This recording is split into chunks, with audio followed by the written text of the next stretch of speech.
शक्ल सा कोई हूबहू बेटे, तेरे कर्म की बहुत जरूरत है मेरे शाह, करके मुकम्मल कोई आरज़ू बेटे, कबूल कर मौला, दुआ कबूल कर, आमीन। मैं दुनिया का हर दरवाजा खटखटाकर हार चुकी थी और मैं कर भी कर सकती थी।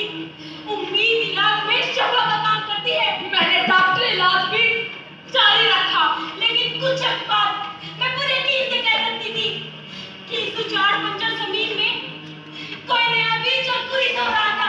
ठीक वैसा जैसे किसी सख्त दरार से निकल आता है नरम फूल, जो उस दरार में सजावट का काम करता है। तुम्हारी आवाज़ मुझे सुनाई देने लगी है।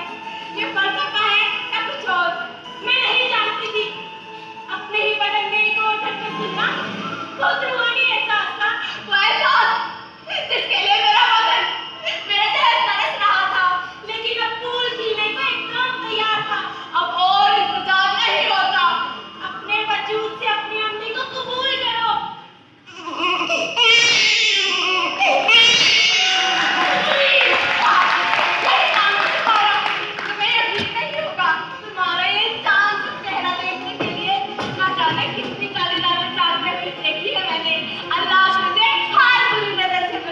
सलमा, तुम यहाँ हो?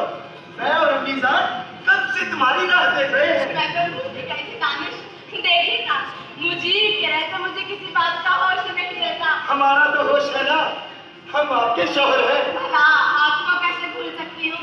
अब जाकर तो हमारा परिवार पूरा हुआ है। सलमा, मैंने तुम्हारी पसंदीदा खीर बनाई है और तुम यहाँ अपने शौहर के साथ गप्पे लड़ा रही हो। अरे चलो भाई, नमाज का वक्त हो चला है। और हाँ बेगम, देखे ना, अम्मी जान ने खास आपके लिए तस्मीना के शाल बनवाए हैं। बतालिश, तुम मुजीब के लिए कुछ नहीं लाएगा ना? ढेर सारे खिलौने लाएगा, मगर अपने बच्चे के लिए। ये कैसी बातें कर रहे हैं अम्मी? मुजीब हमारा ही तो बच्चा है, हमारी ही तो औलाद है। तेरी औलाद नहीं सलमा, दौले शाह के मानद है वो। भूल गई सलमा, खादिम की दुआ से पैदा होने वाली पहली औलाद हर माँ को दौले शाह की मजार पर चढ़ानी होती है। नहीं, ऐसा नहीं कर सकती मैं। अपने इस हसीन चेहरे को अपने से जुदा नहीं कर सकती मैं। शायद तुझे हसीन चेहरे पर लगाया हुआ थप्पड़ नजर नहीं आ रहा, जो चीख चीख कर कह रहा है कि शायद बोले की अमानत है। और जिसे काला तोहफा कह रही है, वो मेरी ममता का काजल है, जिसे मैंने 9 महीने अपना चेहरा का तैयार किया है। अल्लाह की कहर से कसम, अमानत में खयानत चाहती है, हम सब पर आजाद चाहती है, 20 फकीरों को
जी सलमा किसे ढूंढ रही है?